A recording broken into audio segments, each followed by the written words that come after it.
Bismillahirrahmanirrahim. Uhayyikum bitahiyatil Islam tahiyatan mubarakatan min indillah. Assalamualaikum warahmatullahi wabarakatuh. Alhamdulillahi rabbil alamin. Nahmaduhu wa nasta'inuhu wa nastaghfiruhu wa natubu ilaih. Wa na'udzu billahi min syururi anfusina wa min sayyiati a'malina. Man yahdihillahu fala mudilla lahu wa man yudlil fala hadiyalah. Asyhadu an la ilaha illallah wahdahu la syarika lah.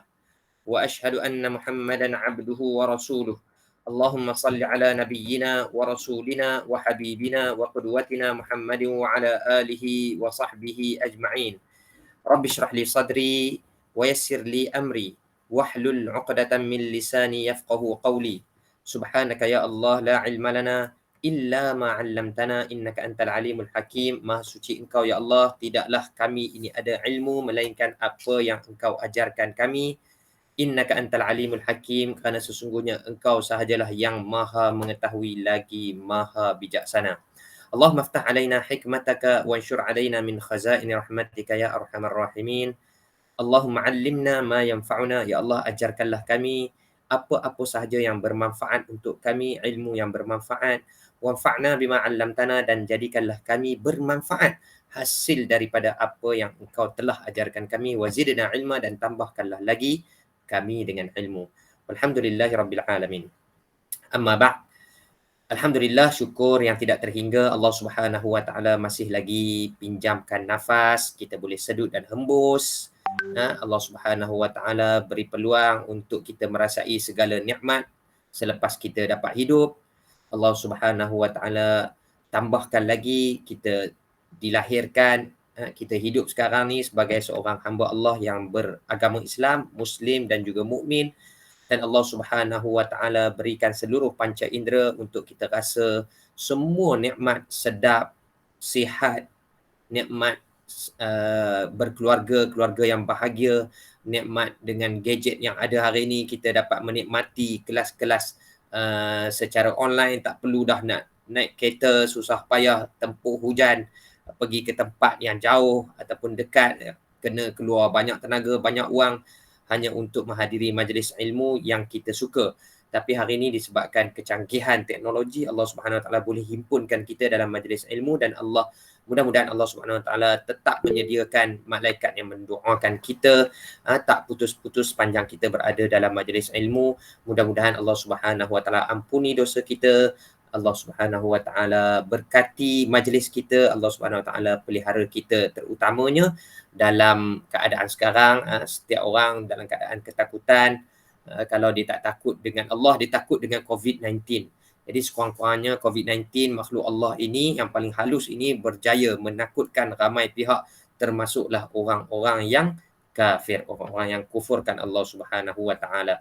Dan untuk mengelakkan kita tergolong daripada golongan kafir, itulah orang-orang yang kufurkan Allah, sembunyikan nikmat Allah Subhanahu Wa Taala, kita kena zahirkan nikmat yang Allah bagi ni dengan pelbagai cara. Antaranya ialah kita ucap syukur dengan perkataan Alhamdulillah.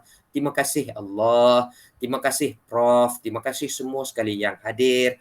Terima kasih kerana menganjurkan program yang sebegini rupa di awal tahun baru kita. Mudah-mudahan Allah Subhanahu Wa Taala berikan kita semangat yang baru untuk meneruskan kehidupan, saki-baki hidup kita nak jumpa Allah Subhanahu Wa Taala. Apa lagi yang kita target belum tercapai, tahun inilah untuk kita buat pecutan, okey, kita panggil tahun keemasan. Tak semestinya tahun keemasan ni untuk warga emas sahaja, warga yang tak ada emas lagi pun boleh, okey, menganggap tahun ini adalah tahun keemasan. Sebab apa? Ramai orang, kalau kita sembang dengan orang korporat ke, sembang dengan orang businessman ke apa ke, dia menjangkakan habis saja COVID ni, dia punya perniagaan dia akan pecut betul untuk nak cover balik kerugian dia. Tapi kalau kita fikir balik, dalam urusan dunia, dalam urusan mengejar harta, mengejar apa sekalipun, kita nak speed, elok habis saja sekatan PKP tu, memang nak pecut lah kan. Tapi kenapa dalam urusan agama kita tak buat begitu? Kenapa bila masuk awal tahun miladi kan, 1 Januari, ramai orang bercerita tentang azam tahun baru, apa yang dia nak capai sebelum masuk tahun 2022, sekarang dah 2021 kan. ataupun masa awal-awal tahun 2020 tu dirancang hujung tahun 2020 apa dia nak capai. Maksudnya cuba buat perancangan setiap kali masuk tahun baru miladi. Tapi mana pergi perancangan bila kita dah masuk tahun baru Hijriyah? Adakah di penghujung tahun Hijriyah kita ataupun di penghujung hayat kita, kita ada sesuatu yang kita nak capai, terutama dalam soal agama. So, itu antara benda basic lah. Okay, yang kita selalu perbincangkan perbezaan ataupun perbezaan perasaan, perbezaan layanan terhadap dua jenis tahun ini. Satu tahun Hijriyah, yang kedua tahun Miladiyah. Tapi mudah-mudahan kita tidak tergolong dalam orang seperti orang-orang yang mengagungkan awal tahun, antaranya ialah orang Kristian, orang Majusi, orang Nasrani, orang Cina.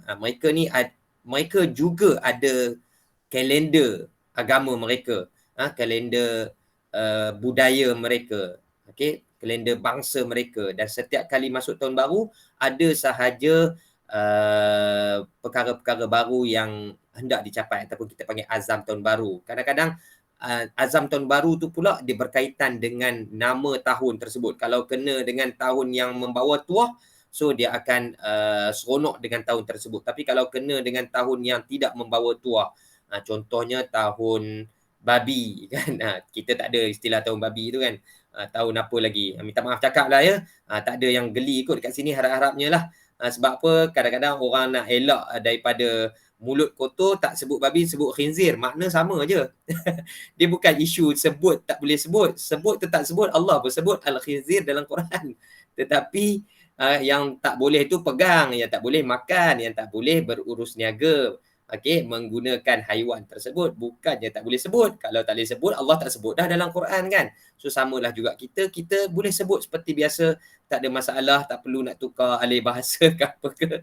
Okey, cuma yang alih bahasa tu mungkin dia lebih untuk nampak lebih sopan lah ya. Okey, baik. So kita punya tajuk hari ni simple je. Okey, terima kasih Prof di atas tajuk yang sangat menarik. Saya harap sangat kita dapat poin yang sangat besar dalam tajuk ini. Sebab saya ni nak berkongsi dengan orang-orang yang lebih hebat daripada saya. Okey, yang jemput saya pun Prof. Yang nak dengar pula orang yang pangkat tinggi-tinggi, doktor, datuk, kemudian yang pegawai tahap tinggi. Jadi bukan sebarang orang yang nak dengar apa yang saya nak kongsikan. Jadi mudah-mudahan tiadalah perkataan saya ataupun ucapan saya mengguris hati mana-mana pihak, dan memang saya tak niat pun untuk mengecilkan hati mana-mana pihak. Harapan saya dalam perkongsian ini ialah supaya kita dapat sesuatu yang berguna dan bermakna. Apa maksud berguna? Berguna, kita terus dapat apply. Sebab benda tu sangat simple, just ubah cara fikir, sebab dengan cara fikir tersebutlah dia membuahkan tindakan. So maknanya mungkin hari ni kita dah boleh terus buat sesuatu hasil daripada apa yang kita kongsikan pada pagi ini. Itu berguna, maknanya berguna betul lah, boleh guna terus. Okey, macam ada orang bagi pisau, bila ada orang cakap aku nak makan daging. So kita bagi kat dia pisau, dia guna pisau tu terus sembelih, terus lapah, terus boleh makan. So maknanya pisau tu sangat berguna. And then pisau tu pula, kalaulah dia adalah pisau yang istimewa, cantik bentuknya, tajam pula, lambat karat, okey, tajam pula, asal sikit tajam lama. So dia bukan setakat guna time nak sembelih, lapah apa semua tu saja. Dia bermakna pula pisau tu dalam hidup dia. Sebab apa? Sebab dia adalah pemberian orang yang istimewa, tu imam kan, contoh. Jadi bukan sekadar berguna, bahkan bermakna. Begitulah juga apa yang bakal dikongsikan pada pagi ini. Mudah-mudahan dia menjadi sesuatu yang berguna dan bermakna. Saya bukan nak kongsikan pisau ya. Saya nak kongsikan yang lain. Okey, baik. Okey, sambil-sambil kita mendengar perkongsian daripada saya, sebenarnya kita boleh tak macam ada respon? Boleh tak kita tulis di ruangan komen? Ada tempat menulis tak? Okey. Ada tempat menulis tak di dalam Google Meet kita ni? Ada kan? Ya, ada. Message. Okey, cuba try tulis something. Apa khabar semua? Siapa okey, tulis okey di ruangan komen. Kita test dulu. Okey, Prof. Okey. Maaf, tak on kamera. Selsema sakit daripada Haji Wan Zulkifli. Tapi beliau ada bersama dengan kita. Okey. Okey, cuba dapatkan kita panggil button untuk kongsikan komen kita. Okey, dah ramai Alhamdulillah. Okey, tak semestinya aktifkan mikrofon, tetapi kita still boleh respon. Okey, kita still boleh respon. Baik. So, apa yang penting pada saya dalam pembelajaran ataupun perkongsian di alam maya ini ialah respon. So, saya taklah hanya satu hala, tapi kita ada pelbagai hala. Okey. Baik. Terima kasih kepada yang komen. Baik. So, lepas ni akan ada banyak lagi soalan-soalan saya, okey, supaya kita satu tak boring, and then kita sempoi dan santai sahaja dengan kuliah pada pagi ini. Baik. So, satu benda sebelum saya nak kongsi tentang tajuk perbincangan kita, okey, tajuk kita ialah hijrah di musim COVID. Hijrah ni cerita zaman Nabi Muhammad sallallahu alaihi wasallam. COVID ni pula zaman kita sekarang, tak ada zaman Nabi Muhammad sallallahu alaihi wasallam. Tapi persoalannya bagaimana kita nak menggabungkan di antara kisah suatu masa dahulu dengan hari ni punya cerita. 2-3 tahun yang kita lalui ini. Okay. So, sebelum tu, agak-agak. Kali pertama kita dengar perkataan hijrah, umur kita berapa tahun? Cuba tulis di ruangan komen.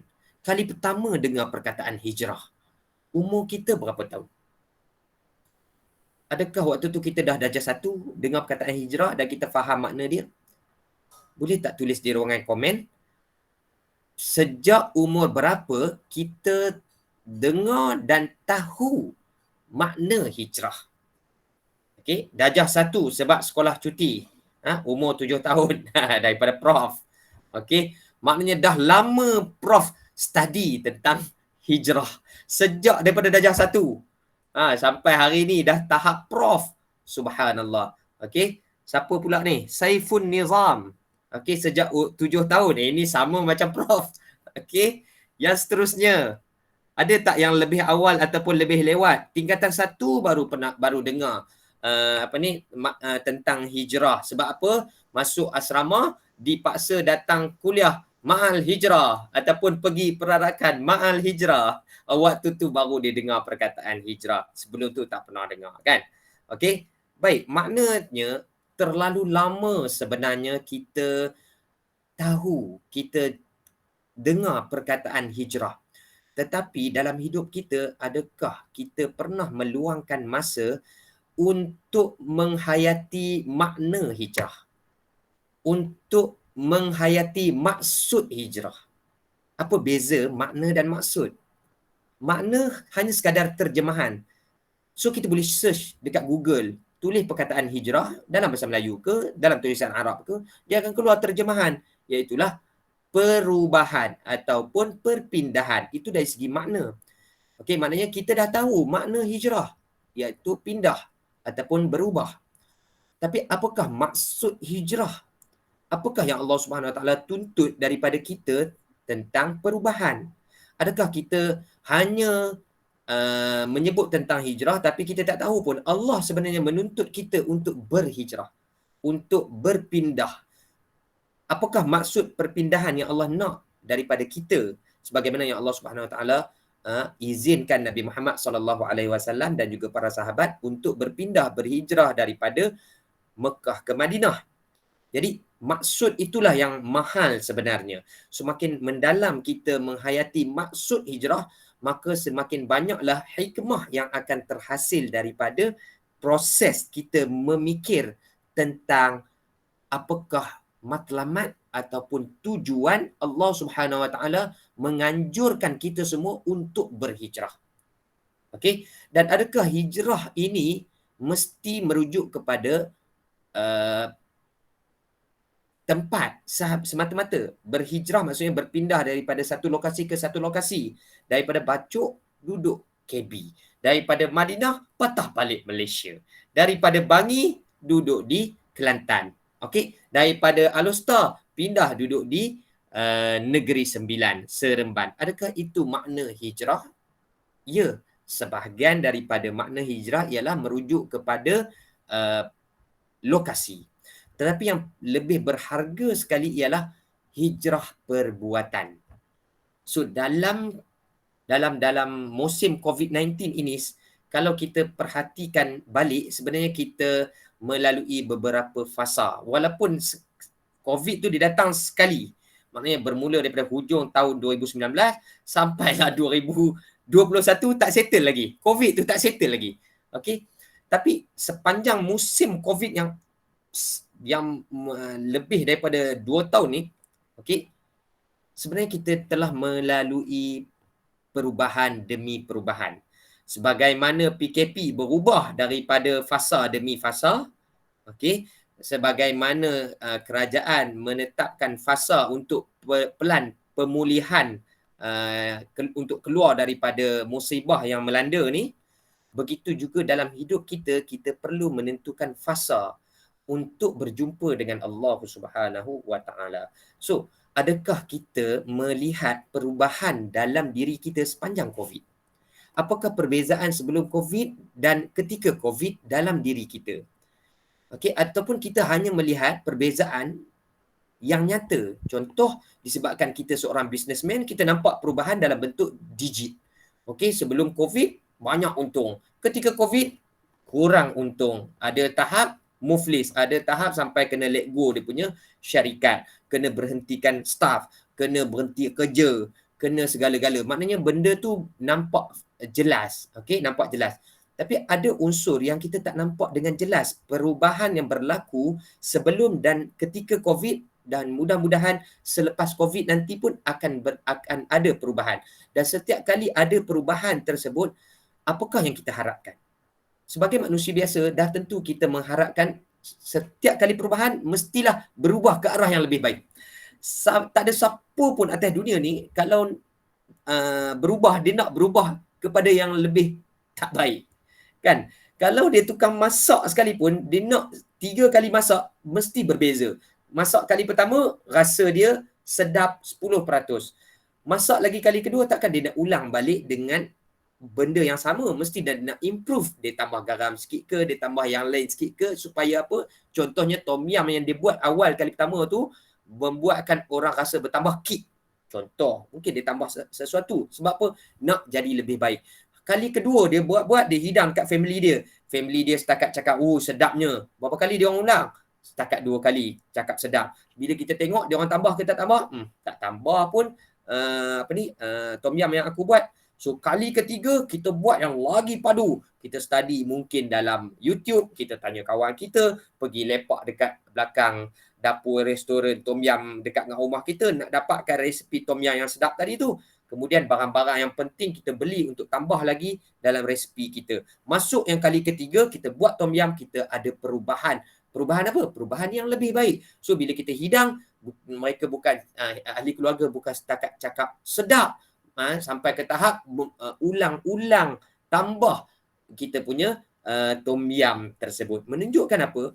Siapa pun kita, tukang masak ke, penjawat awam ke, bidang pendidikan ke, businessman ke, bahkan dalam rumah kita pun sebagai seorang ayah, mak, sebagai seorang anak, setiap kali nak perubahan, dia nak berubah kepada yang lebih baik. So itulah intipati hijrah, iaitulah hijrah dari sudut tindakan, hijrah dari sudut yang buruk kepada baik, yang baik kepada yang lebih baik. Dan ini common, maknanya setiap manusia Allah Subhanahu Wa Taala campakkan fitrah, asal nak berubah lebih baik. Kalaulah sebelum ini duduk dalam situasi tak selamat, dia akan berubah duduk dalam situasi yang lebih selamat.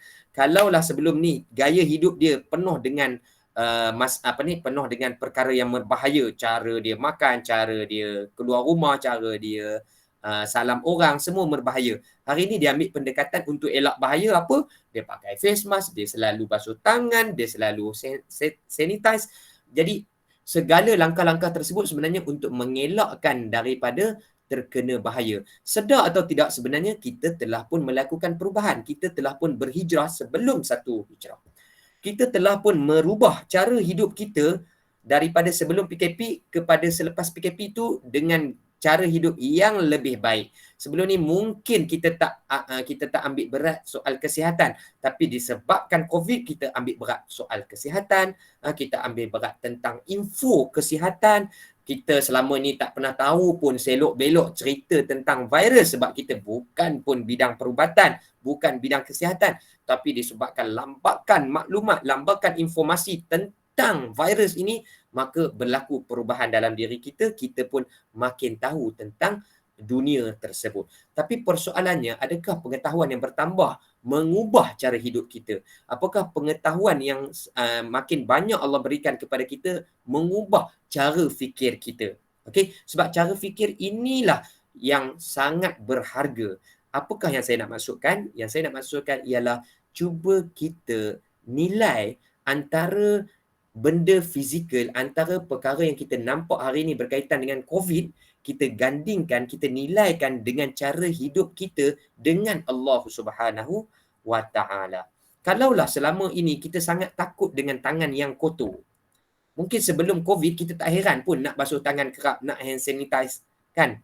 Kita tak heran pun. Kita boleh salam lagi dengan orang yang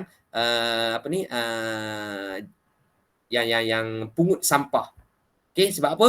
Sebab kita rasa tak kisah. Tapi bila berlaku kes macam ni, barulah kita faham bahawa bukan setakat tangan dia yang pegang sampah itu berbahaya. Bekas tempat yang dia sentuh tu pun berbahaya. Kalau boleh pergi kat tong sampah, kita tak nak pegang dekat tempat bekas tukang pungut sampah pegang. Sebab apa? Kita nak elak daripada kekotoran tersebut merebak kena dekat kita.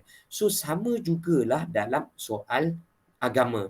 Kadang-kadang kita kita hanya melihat dari sudut fizikal, benda yang nampak depan mata, kita takut nak pegang. Tapi kalau dalam urusan agama, benda yang kita takut tu adalah dosa. Adakah dosa itu hanya sekadar kita takut pergi ataupun hanya sekadar takut buat dosa, ataupun dia lebih daripada itu lagi? Kalaulah dengan analogi sekarang ini, kita bukan sekadar takut sentuhan secara fizikal, bahkan kita takut bekas sentuhan orang yang kotor tadi pun kita tak nak pegang. So, samalah juga dalam urusan agama. Kita kalau boleh jejak orang-orang yang jahat pun kita tak nak ikut. Jejak orang-orang yang buat maksiat kepada Allah pun kalau boleh kita tak nak ikut. Sampai ke tahap laluan yang biasa digunakan oleh orang yang buat jahat. Contohnya, memang inilah laluan yang orang akan guna untuk pergi ke pusat hiburan sekian-sekian. Laluan tersebut pun kalau boleh kita tak nak guna. Sebab apa? Sebab kita takut kalau kita diuji terjebak ke dalam maksiat tersebut. So, inilah pemikiran yang saya nak bawa supaya apa? Kita jadi orang yang takut kepada maksiat dan juga jejak langkah ke arah maksiat sebagaimana takut kepada COVID dan juga jejak langkah yang ditinggalkan oleh orang-orang yang dikhawatiri membawa COVID-19. So, apa yang saya bawa hari ini sebenarnya dia dah pun disebutkan dalam hadis Nabi Muhammad sallallahu alaihi wasallam. Kalau kita perhatikan makna hajara itu sendiri. Okey, hajara maksudnya merubah. Okey. Hijrah datang daripada kata terbitan bahasa Arab, iaitulah hajara. Okey, hajara maksudnya mengubah ataupun pindah ataupun mengelakkan diri. Okey, ataupun mengelakkan diri. Apakah perkataan hijrah, okey, ataupun yang root wordnya datang daripada perkataan hajara yang disebutkan dalam Al-Quran dan juga hadis. So, hari ini mungkin kita dapat kalau boleh nak petik beberapa ayat Al-Quran ataupun hadis yang merujuk kepada makna hijrah itu sendiri. Okey, sebelum pada tu, adakah kita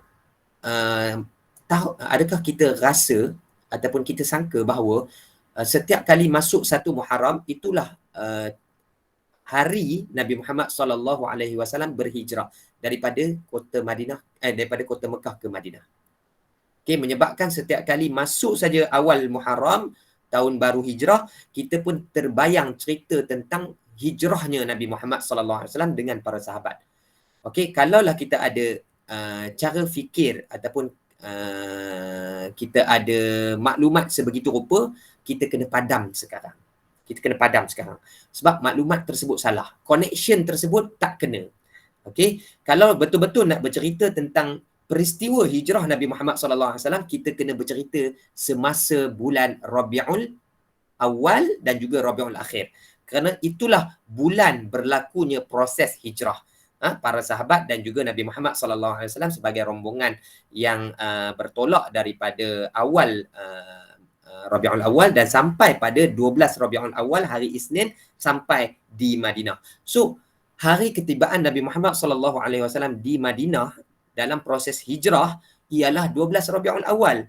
Itulah juga hari yang kita sambut hari kelahiran Nabi Muhammad sallallahu alaihi wasallam, dan itulah juga sebenarnya adalah hari kewafatan Nabi Muhammad sallallahu alaihi wasallam. Jadi tarikh 12 Hijrah adalah tarikh keramat bagi orang-orang Madinah. Okey, dan dia menggabungkan kisah suka dan duka, kisah terlalu gembira disebabkan kedatangan Nabi Muhammad sallallahu alaihi wasallam, okey, daripada Mekah ke Madinah, masuk saja Madinah 12 hari bulan tu seronok tak terhingga, sampai ke tahap diriwayatkan penduduk Madinah ni terasa seolah dunia ni terbuka luas. Semua yang gelap menjadi cerah, terang benderang, setiap rumah pasang lampu, setiap rumah ceria, setiap rumah bahagia. Walaupun mereka pada waktu itu sebahagiannya adalah orang-orang yang non-Muslim, orang-orang musyrikin, orang-orang yang belum lagi memeluk agama Islam. Tetapi disebabkan suasana ceria yang timbul selepas kedatangan Nabi Muhammad, sebaik sahaja kedatangan Nabi Muhammad sallallahu alaihi wasallam ke Madinah, semuanya cerah, semuanya gembira, semuanya ceria.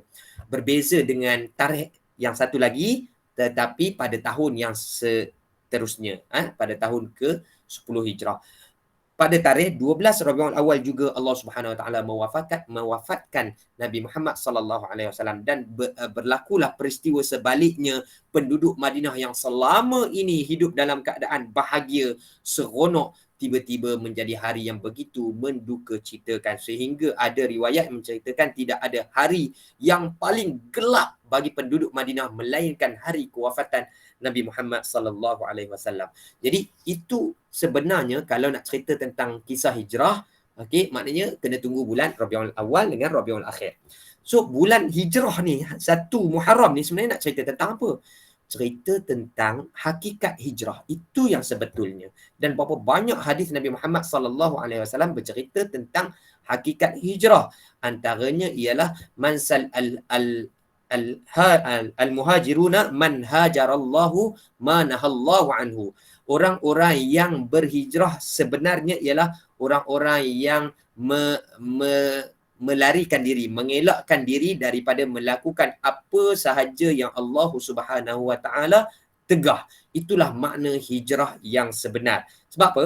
Kalau kita buka balik dari sudut hukum hakam berkaitan dengan perpindahan, sebab dia ada satu hukum bila sebut tentang fiqh, dia ada hukum hakam berkaitan dengan hijrah. Sebab Nabi Muhammad sallallahu alaihi wasallam menetapkan satu statement, la hijrata ba'dal fathi. Tidak ada lagi penghijrahan lokasi daripada mana-mana sudut dunia ke Madinah selepas sahaja pembukaan kota Mekah pada tahun 8 Hijrah. Maknanya lepas pada tu tak perlu lagi dah orang Mekah nak pindah ke Madinah ke, orang yang duduk di Taif ke, orang yang duduk di Habsyah ke, nak selamatkan diri di Madinah. Tak perlu dah. Sebab apa? Nabi dah pun keluar statement lambang keamanan pentadbiran ataupun kerajaan Islam, la hijrata ba'dal fathi. Tidak ada lagi hijrah selepas fath, selepas pembukaan kota Mekah.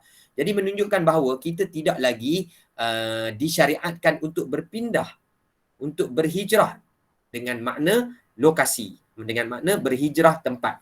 Tapi yang masih ada sehingga ke hari ini ialah berhijrah ataupun berpindah daripada satu tindakan ke satu tindakan, satu tabiat ke satu tabiat. So setiap kali nak ubah tersebut, maknanya pastikan kita berubah ke arah yang lebih baik. Dan sebelum kita berbincang tentang perubahan tindakan, perubahan gaya hidup, perubahan tabiat, okey, sebenarnya pokok pangkal dia datang daripada fikiran. Kalau betul lah cara fikir kita, maka dia akan membuahkan tindakan yang betul.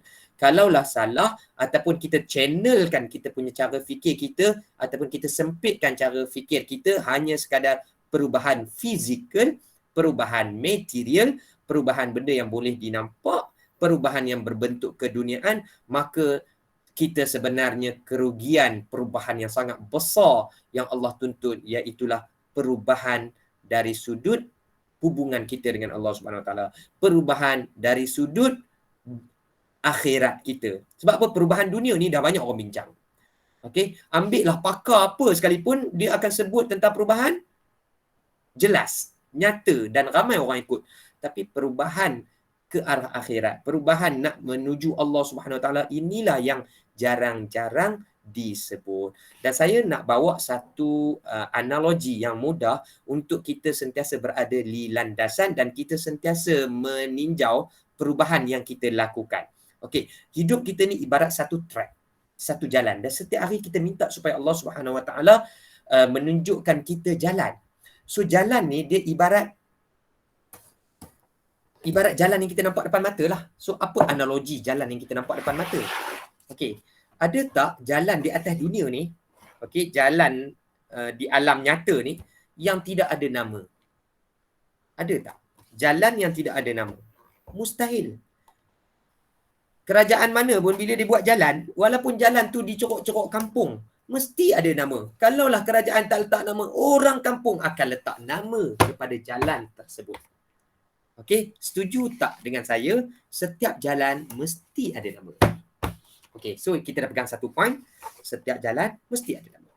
Yang kedua, secara fizikal, kalau kita tengok, kita keluar daripada rumah kita ataupun kita bayangkan kita pergi ke jalan depan rumah kita, apa yang kita nampak? Kita akan nampak tebing jalan.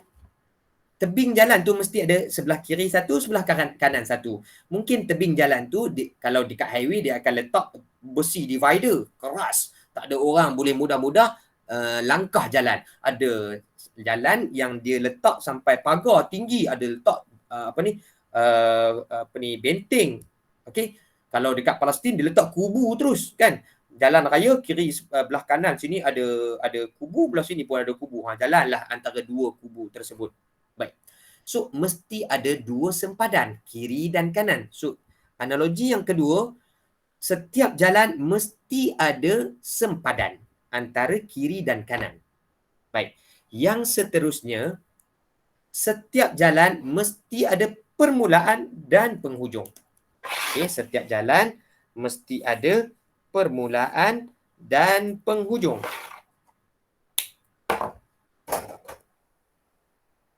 Sekejap ya, saya cari point untuk saya gambarkan dalam bentuk gambar rajah yang lebih mudah.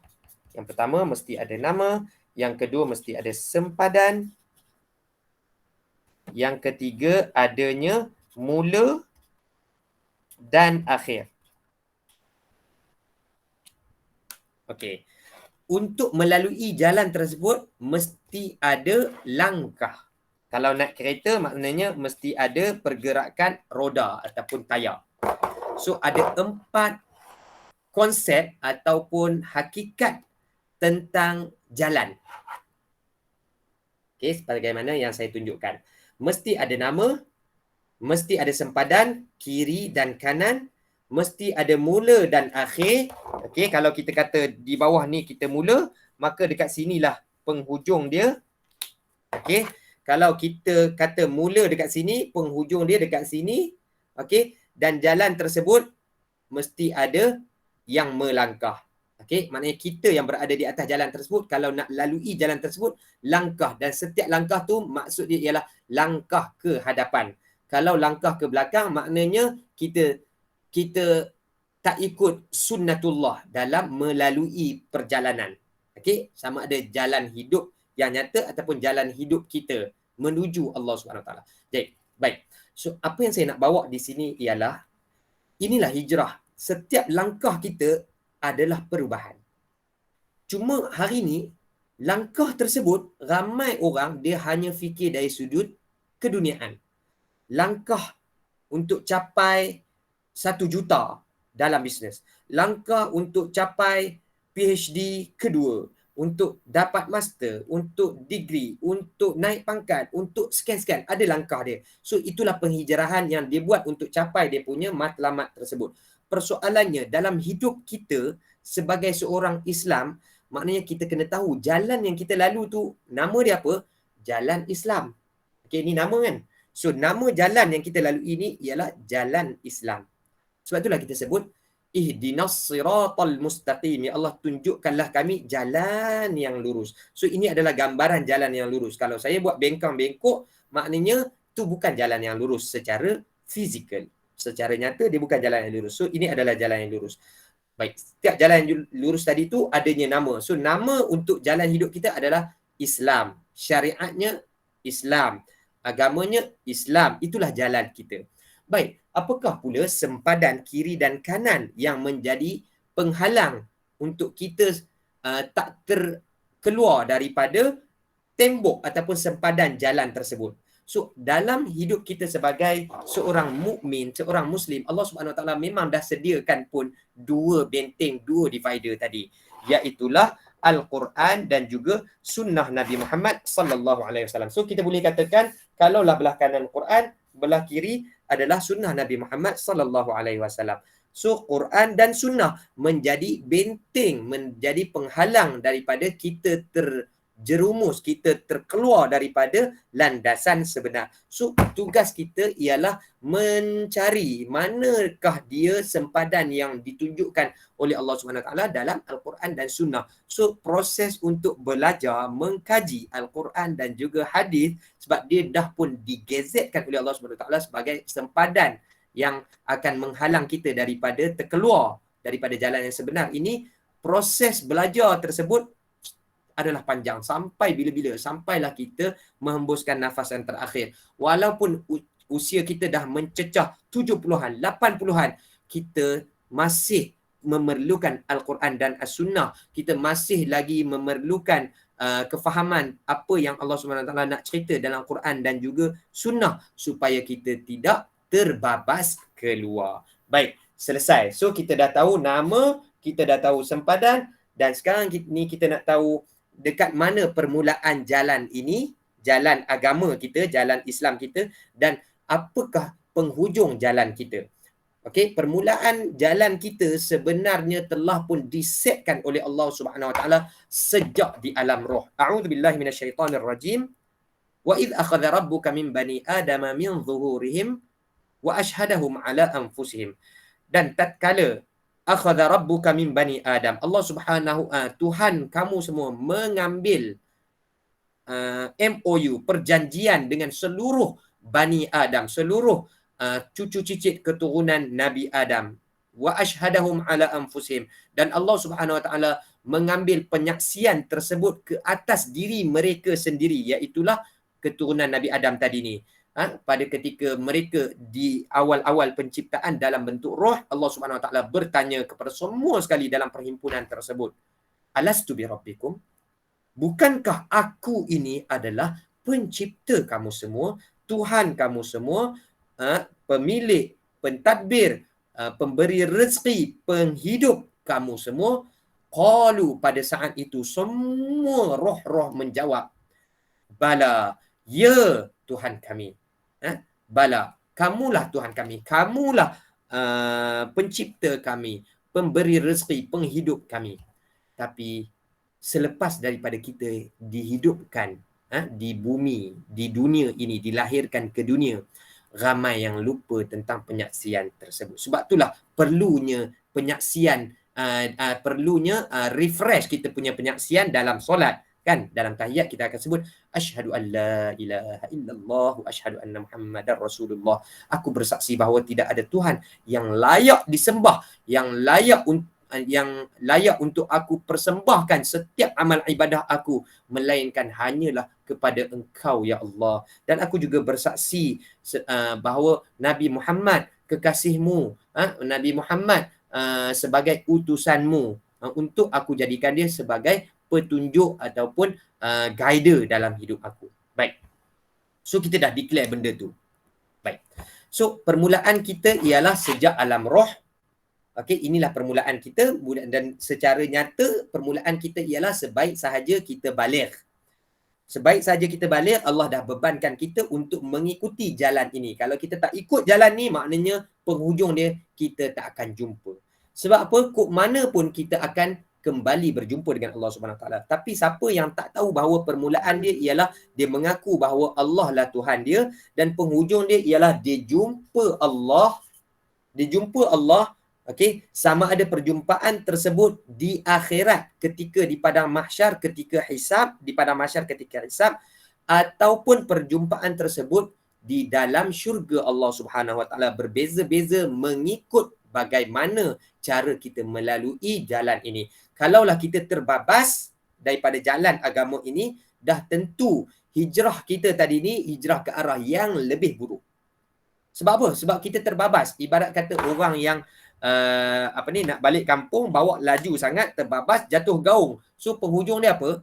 Penghujung dia bukan bahagia. Dia bukannya seronok dapat jumpa family dia, dapat jumpa mak ayah dia yang dia dah sebut lama dekat ahli keluarga dia, anak-anak isteri dia, tapi rupanya dia bawa bencana bahaya kepada seluruh penumpang dia. Disebabkan apa? Sebab dia cuai dalam mengikuti jalan balik kampung tadi ni sehingga terbabas, akhirnya jatuh ke gaung dan meninggal ataupun cedera, kemalangan parah.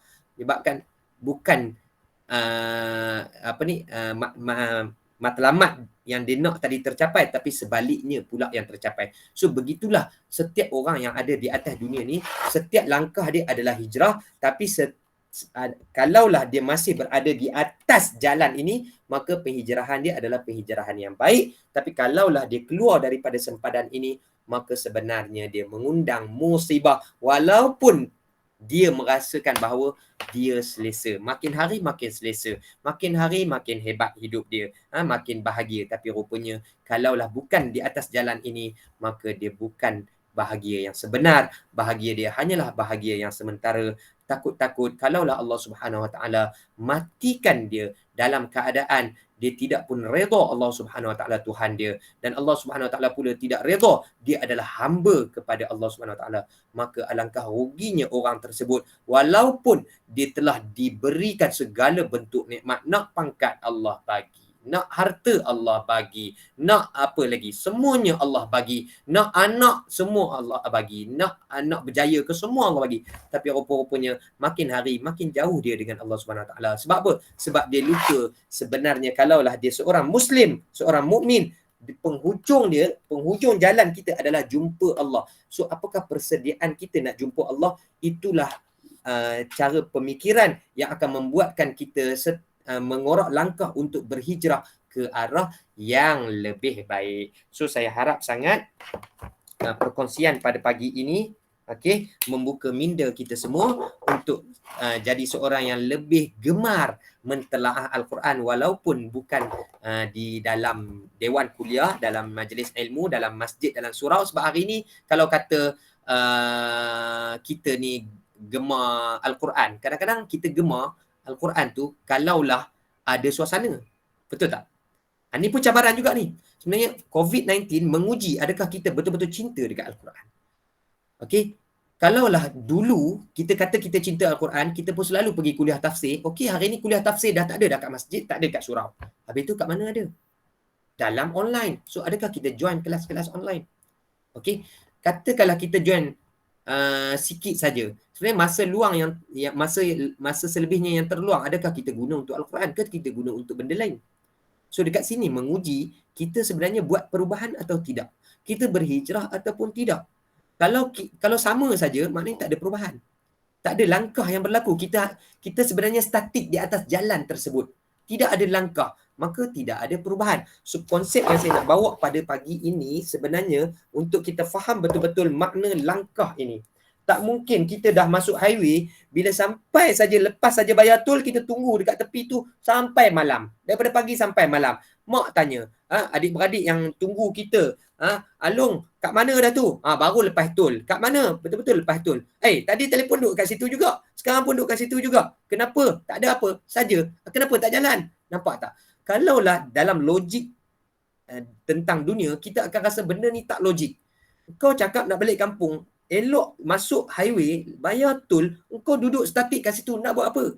So sama juga, elok engkau dah tahu inilah jalan agama, tiba-tiba engkau duduk statik juga dekat situ, apa kejadahnya? Macam itulah kot. Okay? Jadi kalau kita tak kata kat diri kita sendiri, siapa lagi nak kata kat diri kita? Hanya kita saja orang yang paling layak kata kat diri kita. Kalaulah kita tunggu ustaz dalam ceramah nak keluar perkataan yang mungkin menyentuh perasaan kita, kita mungkin akan tolak perkataan ustaz tersebut walaupun dia betul. Walaupun perkataan tu betul. Walaupun perkataan tersebut menyentuh kita punya privacy. Okey,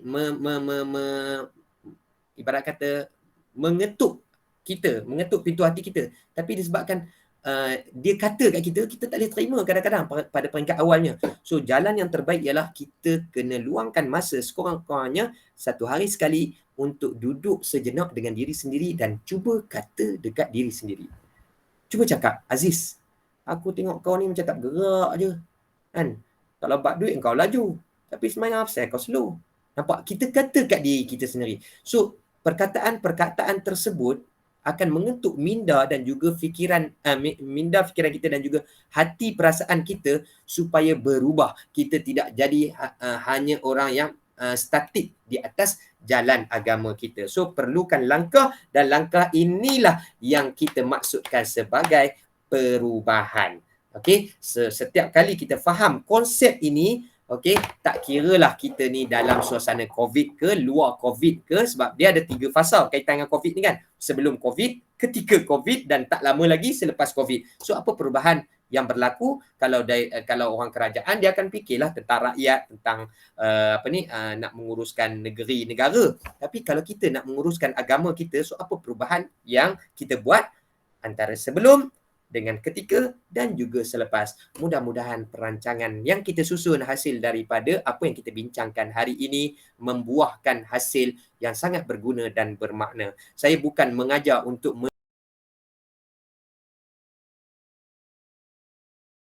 menyusun strategi ubah cara hidup, tapi saya hanya bagi kunci supaya kita tersedar selama ini kita mungkin cekap buat strategi dalam dunia kita. Tetapi mengapa kita tak buat strategi tersebut dalam agama kita, dalam urusan kita nak berjumpa dengan Allah Subhanahu Wa Taala, sebab kita tak tahu bilakah Allah Subhanahu Wa Taala akan menjemput kita. Semalam baru cerita tentang orang muda yang meninggal, dah dia famous, jadi cerita dia disebarkan.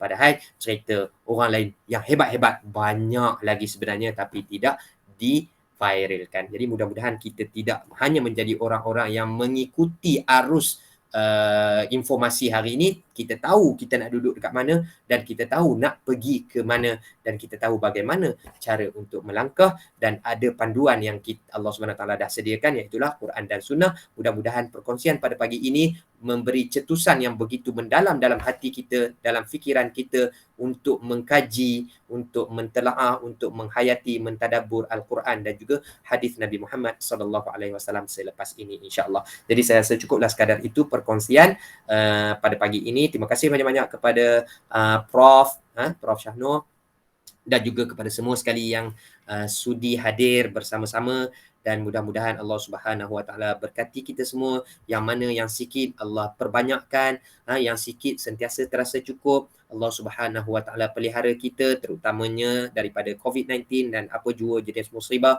dan Allah Subhanahu Wa Taala layan kita dengan penuh kasih sayang, rahmat Allah Subhanahu Wa Taala, dan Allah Subhanahu Wa Taala jadikan kita orang yang bahagia dunia dan akhirat. Itu saja. Terima kasih banyak-banyak. Jazakumullahu khairan katsira. Saya serahkan semula majlis kepada Al-Fadhil Prof Syahnur Basri. Silakan.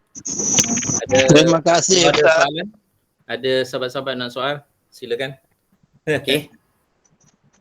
Saya berhenti ngam-ngam 9.30 9.30. Kita start 9.30, saya berhenti ngam-ngam 10.30. Jadi mungkin kalau soal jawab dalam 10 minit bolehlah ya. Ada soalan 10 minit? Kalau ada. Macam tu imam besar nak tanya tu. Allahu Akbar, malu saya. Patutnya saya yang tanya Tuan Imam. Tak ada. Tak ada. Terima kasih. Saya tak tahap Tok Imam lagi. Sebab apa? Saya baru bapa. Baru ada anak, belum ada cucu. Jadi tak boleh panggil Tok Imam lagi. Ada? Nampak gambar tu? Ada 2-3 orang gambar tu. Okey, setakat yang saya kongsikan, adakah semua jelas apa yang saya cuba nak sampaikan? Ada semua? Nah, jelas. Okey, boleh dapat Okey. maksud dia. Okey. Saya lewat sikit Ustaz tadi ada hal jadi tapi saya dengar jelas lah. Macam mana situasi. Alhamdulillah.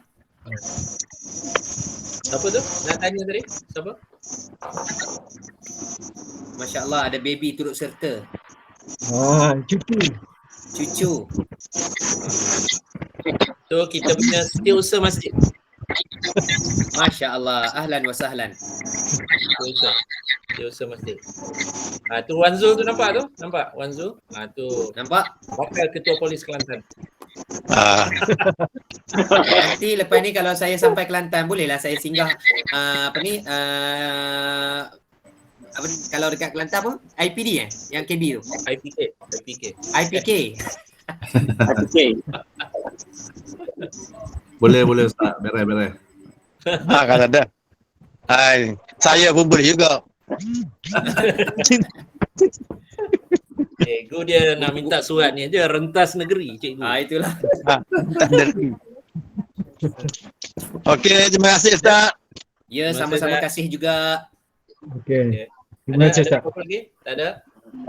Rasanya tak ada soalan. Alhamdulillah. Saya seronok sebab tak ada soalan. Menunjukkan bahawa yang saya sampaikan tadi itu jelas. Kalau tak jelas mungkin ada orang tanya. Prof?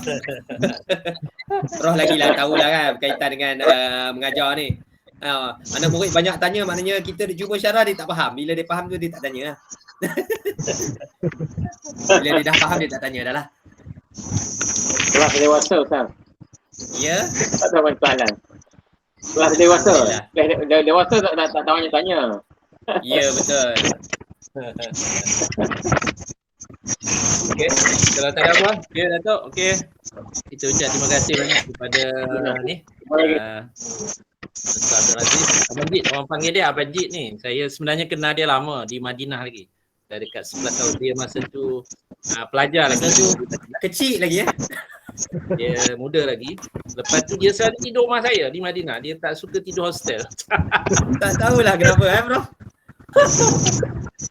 Tilam kat rumah Prof tu lagi sedap daripada tilam dekat asrama.